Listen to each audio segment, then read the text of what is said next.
Southwest Airlines says it is back to normal operations after the carrier's meltdown over the Christmas holidays. If you missed this, the breakdown in Southwest reached epic proportions. At first, the carrier canceled flights because of a massive winter storm. But while other airlines recovered, Southwest ended up actually canceling over 15,000 flights over several days. The disruption left passengers and flight crews stranded at airports around the country, and thousands of pieces of luggage piled up, waiting to be claimed by their owners. Southwest must now answer questions from the Department of Transportation about why this happened and how the airline plans to reimburse passengers. Transportation Secretary Pete Buttigieg had this message for Southwest. Well, we are going to be putting Southwest Airlines under a microscope in terms of their delivering these kinds of reimbursements and refunds to passengers. The airline said to me that they were going to go above and beyond what's required of them. I'm looking to make sure they actually do that. And if they don't, we are in a position to levy tens of thousands of dollars per violation, per passenger in fines. That's a lot of money. So Southwest CEO Bob Jordan responded to the fallout and offered this apology to both passengers and Southwest employees.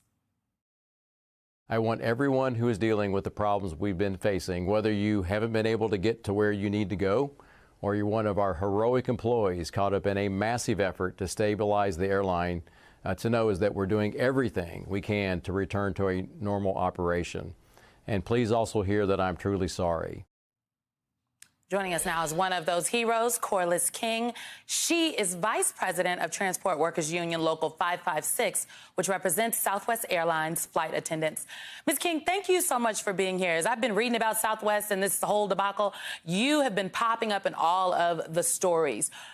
Southwest employees, union members, you all warned the executives of the flaws in Southwest's internal systems, but your concerns were ignored. So was this situation preventable if the technology had been better? And can you just quickly tell people what exactly the breakdown was? Absolutely, and thank you for having me. The system that we have had in place and that we have used for many, many years works well when it works. Unfortunately, when ideal circumstances don't happen, our system failed big. And we understand that it was not something that anyone intended, but it was absolutely something that was forewarned.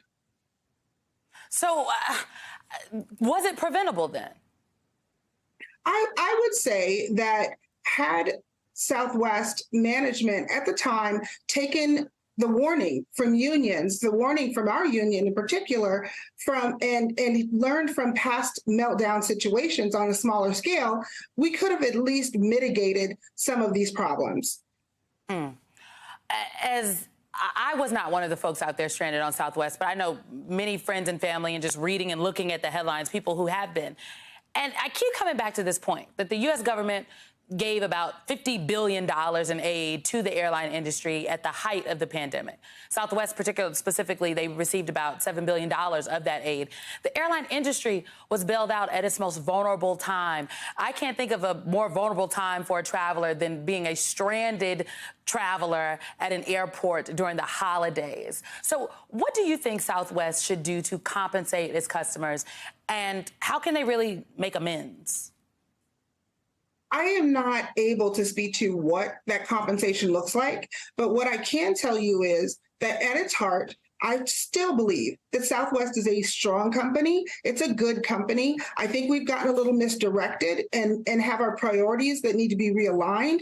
But at its core, I absolutely know that Southwest Airlines is going to do whatever it can to make it right.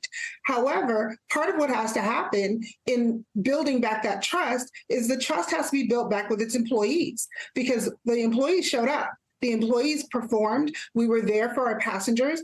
And so we, too, have a stake, something at stake here with Southwest redeeming itself and leadership redeeming itself. I think that the passengers that fly our airline are the best in the air. And we absolutely have a unique brand that we offer. And our passengers have grown to love us for our spirit and for our employees, especially our flight attendants, because we're the face of Southwest Airlines. So that said, I think that the best thing that we can do is fix our technology, modernize our processes, get our systems together, and respect the frontline employees who bring the passengers back again and again. And I know that we're going to be able to do that. We just have to make sure that it is everyone's intention to lock arms and fix this for our passengers as well as our employees.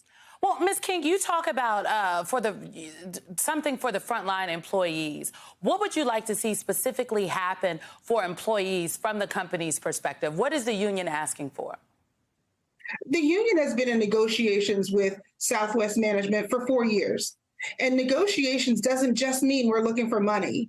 We actually have points in our negotiated items that speak to modernizing our technology. So when we're negotiating, we're not just negotiating for our members, but we're also negotiating for our passengers.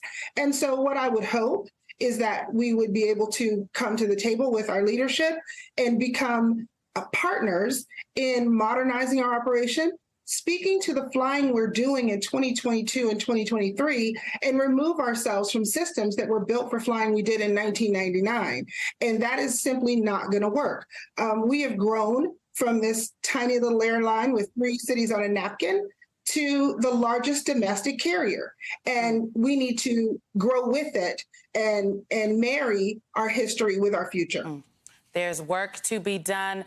Corliss King, thank you so much for your time. Folks, if y'all see a flight attendant out there, anybody that works at the airlines, at the airport, give them a hug, a smile, pass them a coffee. The work is hard. Times are rough. Thank you so much.